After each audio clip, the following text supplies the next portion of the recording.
And now to Windy Hill, where 9th placed Fitzroy fronted up to 2nd placed Essendon.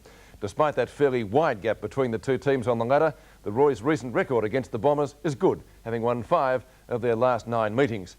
Today, they were strengthened by the return of Pert, Delina and Rendell, although they were still missing the elusive Richard Osborne in front of goals. The Bombers lost top rover Tony Antrobus with a broken thumb, and Paul Salmon was a late withdrawal. He was replaced by Paul van der Haar.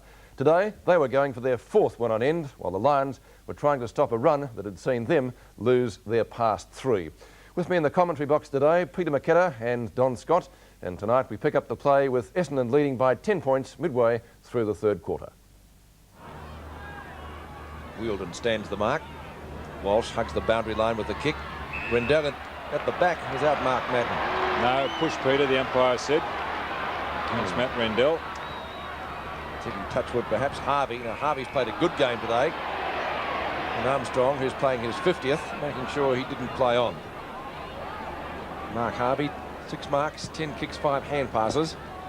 He's been a useful player. Fine contributor. McCormack. Oh, how did he come up with that? That was well played. Oh, wasn't ever. Madden thumps it down. Now there's his opposition, Matt Rendell. The marks that forward take the mark, but Mark Scott did well. He shrugged van der Haar off, and he's marked about 35 to 40 metres out directly in front. Watch Mark Scott go for the ball earlier, and he does not get off the ground at all. He likes it when it's a body-on-body contest, and it was on that occasion. He was the only one to retain his legs, and Paul van der Haar went to ground. Easy mark, Mark Scott. Glad he didn't lose them, Don, because he's kicked with the left foot accurately again. It's a goal. And Mark Scott, who was the focal point up forward earlier, he had Anthony Danaher, who has been a very, very good player for Essendon, moved off him. And when Danaher's gone to the forward line, he's been a good player. But I've been impressed with the way Mark Scott has at least moved around the forward line, given out handballs, and he's not afraid to lead. He's varying his game. And this was the problem when he was a youngster. He did not have enough variation. Got into a lot of bad habits playing in the reserves. But it's good to see he's got a number of strings to his bow now. 4 points the difference now. Essendon lead. And I thought Essendon would run away with it, but Fitzroy playing well this quarter. McCormack, good player Brendan McCormack, but unfortunately they've dropped, with Delina dropped that mark. It allowed Williams to go wide to Bradley Plain, who's had a quiet day. Quick hand pass. Brett Stevens bumped off the ball and in fact it beat both players over the line. 50-metre mark, and Essendon, well, they're facing a pretty determined side in Fitzroy. Stevens looking a little proppy. Rendell puts it down. That's Plain crashing his way through this. McCormack went straight for the boundary line. It was deliberate, but it'd take a pretty brave umpire to pay that one.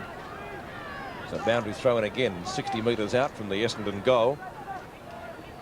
Rendell in front, knocked down by Danaher to wind up towards the left centre wing. Gale and Armstrong onto Roos inside the square. The short pass. Oh, Scott, 6'6" of him, marked it with 6 inches off the ground. And that was just getting that initial break. He's not fast, Mark Scott, but he played in front, had the initial break. And players today, they can deliver the ball just so well. The way Paul Roos broke, and that was just a grass-cutting pass. I'd love to be a full forward today. 7 marks to Mark Scott. That's the only thing you've got in common with him, Don.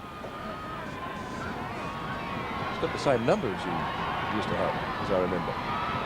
Well, the left footer on this occasion drifting away marginally. For one behind, when a goal would have been more than useful.